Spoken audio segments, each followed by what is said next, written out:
¿Qué tal? Mi nombre es Francisco Ruiz Velázquez y el día de hoy les voy a hablar sobre el taponamiento cardíaco.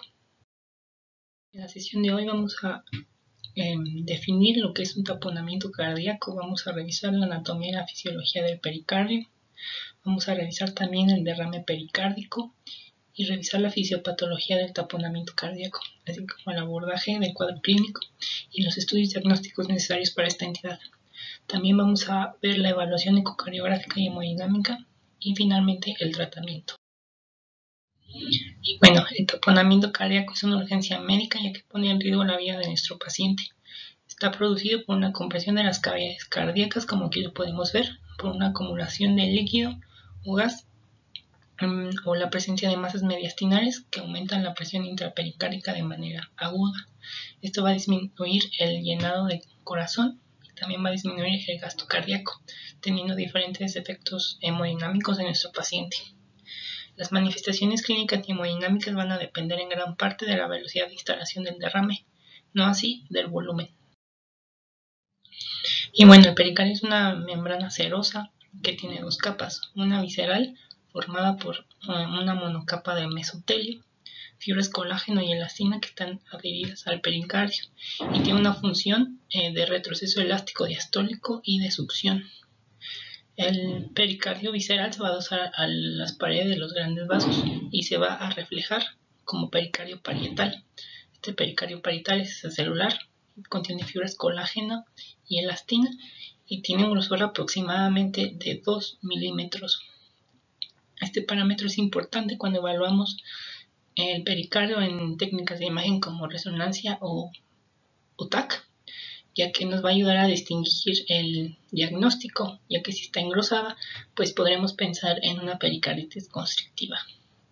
El pericardio parietal asimismo presenta inserción de ligamentos hacia el esternón, el diafragma, las vértebras y la pleura, manteniendo el corazón en una orientación óptima, limitando su movimiento y evitando la dilatación excesiva en eventos adversos agudos. Los pliegues de pericardio van a formar entre los grandes vasos los senos del pericardio, el seno transverso y el seno oblicuo. Bueno, la cavidad pericárdica es un espacio virtual que va a contener de 10 a 50 mililitros de líquido pericárdico, que no es más que un ultrafiltrado de plasma, que va a actuar como lubricante entre ambas capas. Aparte de su función anatómica de sostén, las propiedades mecánicas del pericardio le van a dar un importante papel en el efecto restrictivo sobre el volumen cardíaco. Debido a sus características, es muy elástico cuando se le presenta una carga baja, pero a medida que aumenta el estiramiento, de pronto se hace rígido. En este punto en que se hace rígido corresponde a cargas cercanas al límite superior del volumen cardíaco. Cuando este límite se supera, la presión dentro del saco que actúa sobre la superficie del corazón aumenta de forma rápida y se transmite al interior de las cavidades cardíacas. ¿Qué quiere decir esto? Que cuando se llega a un punto de sobrecarga en el corazón, el pericardio se va a poner rígido, restringiendo el volumen dentro del corazón, evitando que éste se dilate de sobremanera. Aquí tenemos dos gráficas donde se muestra la relación presión-carga del pericardio. Cuando aumenta el volumen, el pericardio es capaz de soportar cierto aumento debido a sus reservas. Estas reservas van a estar dadas gracias a los senos transversos y el seno oblicuo. Sin embargo, cuando sigue aumentando el volumen, la presión aumenta hasta llegar a un límite de estiramiento pericárdico, donde por un mínimo volumen la presión va a aumentar exponencialmente, causando un taponamiento cardíaco. A este fenómeno se le llama fenómeno de última gota. Esto se da en derrames que son de rápido evolución, o sea que son agudos. En derrames de instalación más lenta, el pericardio tiene una mayor tolerancia, debido a que se va elongando progresivamente. Sin embargo, también puede llegar a este punto del límite de estiramiento, igualmente elevando en demasía la presión intrapericárdica, causando un taponamiento. Pasamos a hablar acerca del derrame pericárdico. tenemos que una gran proporción de los derrames pericárdicos son asintomáticos y son un hallazgo incidental en la radiografía y en el ecocardiograma realizado por otros motivos. Dentro de las causas más comunes tenemos la malignidad, que puede representar del 10 al 25% de las causas. La gran mayoría de ellas son secundarias por cáncer de mama, por cáncer de pulmón, por linfomas o por leucemias, incluso melanomas. Solo una baja proporción son malignidades primarias de pericardio. Tenemos la pericarditis idiopática, que en países desarrollados representa hasta el 50% de los derrames pericárdicos. Las causas iatrogénicas representan del 15 al 20%. En ellas entran las cirugías cardiotorácicas. Y tenemos otras que son menos frecuentes, como el derrame por uremia, miocarditis, por infarto transmural, con ruptura de la pared ventricular, las pericarditis infecciosas, por enfermedades reumatológicas, por mixedema, radiación, hipotiroidismo, disección de aorta, etc. En países en vías de desarrollo, las infecciones son las más comunes. La que tiene mayor incidencia es por tuberculosis en el 70% de los casos. Sin embargo, un 20% de los grandes derrames sintomáticos sin una causa clara constituyen una manifestación inicial de un cáncer, aunque en estos pacientes se recomienda hacer estudios para detectar tuberculosis y otras condiciones autoinmunes, endocrinólogas como hipotiroidismo, etc. El derrame pericárdico lo vamos a poder clasificar como agudo, subagudo, que tiene 4 a 6 semanas, o crónico cuando ha durado más de 3 meses. Por su tamaño, este se va a determinar por ecocardiograma, como pequeño, menor a 10 milímetros, moderado de 10 a 20 milímetros y grande de mayor a 20 milímetros. También se puede clasificar por su distribución como circunferencial o loculado y por su composición como transudado, exudado, como sangre, incluso gas, más raramente en infecciones bacterianas. Y bueno, para comprender de mejor manera la fisiopatología y las alteraciones hemodinámicas que va a tener el taponamiento cardíaco, tenemos que tener bien presente y bien claro que el aumento en la presión intrapericárdica va a afectar de mayor manera las primeras etapas de la diástole, es decir, de todo el ciclo cardíaco, la más afectada va a ser la diástole, afectando el llenado ventricular. En esta gráfica vemos graficada la relación presión-volumen ventricular, en esta línea punteada gris, y la relación presión-volumen pericárdica que estábamos viendo. Estas dos van a dar como resultante esta otra curva, que va a ser la relación presión-volumen diastólica total.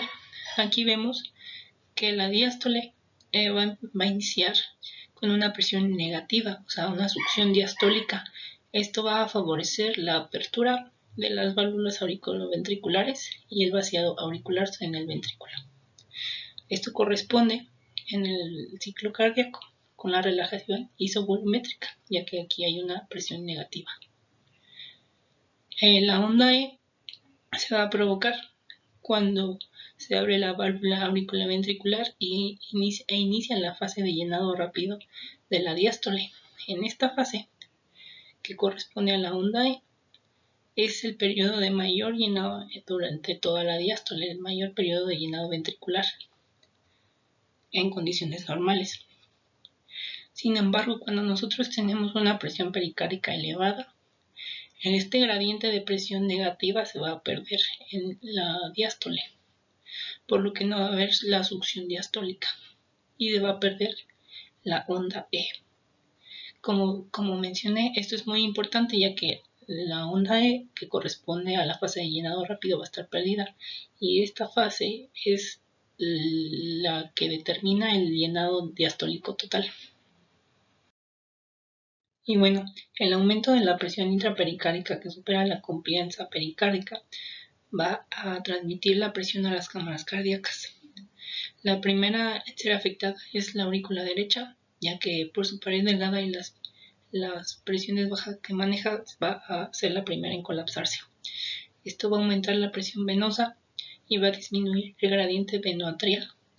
Esto va a afectar claramente el llenado de la aurícula derecha. disminuyendo el llenado cardíaco total y el gasto cardíaco. En un taponamiento más grave, la compresión va a ser sobre todas las cámaras cardíacas, con una igualación de la presión intrapericárdica y de la presión diastólica intracardíaca. Esto nos va a llevar a un fenómeno de volumen fijo. ¿Qué quiere decir el fenómeno de volumen fijo? Quiere decir que la sangre solamente puede entrar al corazón cuando al mismo tiempo esta sale. Es decir, normalmente en condiciones fisiológicas la sangre entra al corazón en diástole, que es el llenado ventricular. Sin embargo, con este fenómeno de volumen fijo, solamente va a dejar que la sangre entre en sístole, ya que es cuando la sangre sale del corazón, puede entrar una cantidad similar para mantener este volumen fijo. Estas dos circunstancias van a alterar el llenado de la aurícula derecha. Por esta instancia va a haber una pérdida del descenso Y en las ondas de presión venosa. Asimismo, este fenómeno de volumen fijo va a hacer un movimiento septal hacia la izquierda durante la inspiración. Es decir, durante la inspiración el retorno venoso aumenta. Esto va a aumentar la presión del ventrículo derecho y va a hacer que el septum se desplace hacia la izquierda.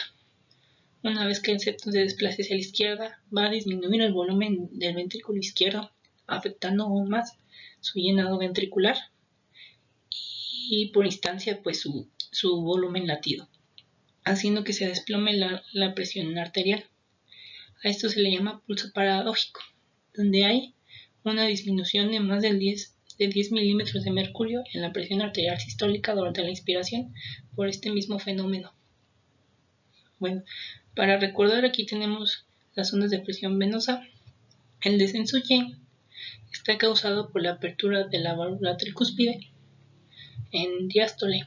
Sin embargo, como en este fenómeno de volumen fijo no tenemos una entrada cardíaca en diástole, pues este descenso Y va a estar disminuido o incluso puede estar ausente. Y bueno, aquí tenemos ejemplificado el pulso paradójico. Con la inspiración va a aumentar el retorno venoso, que va a aumentar la presión intracardíaca del ventrículo derecho.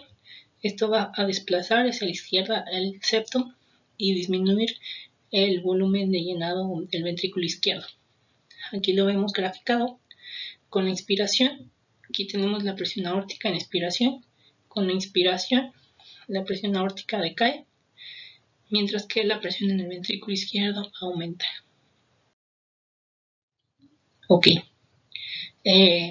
Existen dos mecanismos compensatorios en etapas tempranas del taponamiento. Una de ellas es la activación del sistema nervioso simpático, que aumenta el tono adrenérgico. Esto va a aumentar pues claramente la frecuencia cardíaca, la contractilidad, y aumenta la fracción de eyección con el fin de mantener el llenado cardíaco, el gasto cardíaco y la presión arterial. Asimismo va a haber activación del sistema renina-angiotensina-aldosterona y una mayor secreción de vasopresina para la retención de agua y sodio y tratar de mantener el gradiente venoauricular. Sin embargo, estos dos sistemas en etapas tardías del taponamiento se van a ver superadas, entonces va a haber datos de inestabilidad hemodinámica. Existe un fenómeno de taponamiento de presión venosa sistémica baja que se debe por un aumento rápido de la presión intrapericárdica y a la falta de aumento normal de la presión venosa sistémica. Esto puede darse en pacientes con hipovolemia, ya que en hipovolemia pues las presiones intracardíacas son menores y no se necesita realmente una elevación muy grande de la presión intrapericárdica para que haya colapso de cámaras cardíacas. Entonces esto es el fenómeno de taponamiento con presión venosa sistémica baja. Y bueno, dentro del cuadro clínico vamos a tener estos datos que son típicos de un derrame pericárdico sintomático. Vamos a tener disnea de esfuerzo u ortopnea, dolor torácico si este se asocia a pericarditis, las náuseas por irritación del diafragma, disfagia por obstrucción del esófago, ronquera por irritación del nervio laríngeo superior y fiebre si se asocia a algún foco infeccioso. La taquipnea, la diaforesis, Las extremidades frías, la cianosis y la disminución del estado de alerta nos van a dejar ver que existe realmente un gasto cardíaco disminuido y una inestabilidad hemodinámica en nuestro paciente. En taponamiento grave vamos a encontrar típicamente la tríada de Beck, donde vamos a encontrar hipotensión, ritmos cardíacos disminuidos y elevación de la presión venosa yugular, que esta pues la podemos ver por ingurgitación yugular. Otros hallazgos clínicos pues son el pulso paradójico, como ya lo mencionamos. Sin embargo, este puede estar ausente en pacientes con shock cardiogénico y con hipotensión, en pacientes con insuficiencia aórtica y en pacientes con comunicación interauricular. Asimismo, puede estar presente en pacientes con tromboembolia pulmonar. En estos pacientes típicamente hay ausencia de impulsos cardíacos palpables y los ruidos respiratorios nos dan una pista muy importante, ya que en el taponamiento cardíaco estos son claros, o sea, están limpios. Sin embargo, si pensamos en una insuficiencia cardíaca izquierda, pues vamos a encontrar estertores por congestión venocapilar pulmonar. El signo de Kussmaul típicamente está ausente. Esta es más asociada a una pericarditis constrictiva. Sin embargo, puede presentarse en algunos casos. Y el shock obstructivo y cardiogénico puede presentarse. Cardiogénico porque con la disminución del gasto cardíaco puede haber un llenado inadecuado de la circulación coronaria. Bueno, para el diagnóstico nos vamos a apoyar en base a la anamnesis y a la exploración física que van a determinar el grado de sospecha clínica que nosotros tengamos. Hay que investigar los antecedentes del paciente, si fue intervenido quirúrgicamente, si tiene alguna patología cardíaca de base, alguna patología pulmonar de base o alguna otra patología, por ejemplo hipotiroidismo, que nos puedan orientar hacia el diagnóstico, asimismo integrándolos con los hallazgos que hayamos tenido en la exploración física. En el electrocardiograma, los hallazgos que tenemos que ver es una alternancia eléctrica y una inversión de la onda T. Aquí podemos ver cómo varía la amplitud del QRS de uno a otro en varias derivaciones. Eso se le llama alternancia eléctrica. La radiografía de tórax es un estudio inicial en todos los pacientes que se sospeche un derrame pericárdico. Sin embargo, esta puede estar normal en varios de ellos, ya que el derrame pericárdico se hace manifiesto en la radiografía de tórax cuando supera los volúmenes de 200 mililitros. En este vamos a encontrar el signo de la galleta Oreo y el signo de la cantimplora, que veremos a continuación. Aquí tenemos una radiografía de tórax en postero anterior, donde vemos la silueta cardíaca pues bastante ensanchada, tanto hacia el hemitórax izquierdo como al derecho. Esto se le llama signo de la cantimplora, ya que el corazón está como horizontalizado. En una vista lateral vamos a encontrar el signo de la galleta Oreo, que si pueden ver está por aquí, donde vamos a encontrar una línea radiolúcida epicárdica, que va a ser la grasa epicárdica, una línea radioopaca que va a reflejar el derrame y una línea radiolúcida retroesternal. Esto nos va a dar una vista de galleta Oreo. En el ecocardiograma, este es el método estándar para evaluar el taponamiento cardíaco y sus hallazgos se mencionarán más adelante. Por último, la tomografía y la resonancia magnética se utilizan para evaluar el mediastino y derrames más complejos como derrames loculados, cuando se sospecha de hemorragia, de masas mediastinales, etc. Bueno, aquí tenemos una tomografía donde podemos ver esta línea hipodensa que vendría representando pues el líquido pericárdico, el derrame pericárdico. Es importante evaluar las características de este derrame en la tomografía, ya que nos pueden hablar sobre su etiología. Por ejemplo, si es un líquido homogéneo, pues podemos pensar que se trata de un transudado. Sin embargo, si el líquido es heterogéneo, si está loculado o si tiene nódulos, o si tiene más de 40 unidades Hounsfield, podemos decir que es un derrame complejo, que bien puede ser de etiología hemorrágica, maligna o por una infección. Otros hallazgos que podemos tener en la radiografía y en la tomografía son las calcificaciones pericárdicas, que por aquí se ven muy bien en esta radiografía, y en esta tomografía se ven como hiperdensidades. Sin embargo, si encontramos estas calcificaciones, nos va a ayudar al diagnóstico diferencial con una pericarditis constrictiva, ya que estas calcificaciones son típicas de la pericarditis constrictiva. Bueno, dentro de la evaluación ecocardiográfica, en el modo de 2 dimensiones vamos a ver pues propiamente el derrame pericárdico, como vemos a continuación. Es un material anecoico que separa el pericardio visceral del parietal, como vemos a continuación, y su cuantificación va a ser anterior al ventrículo derecho.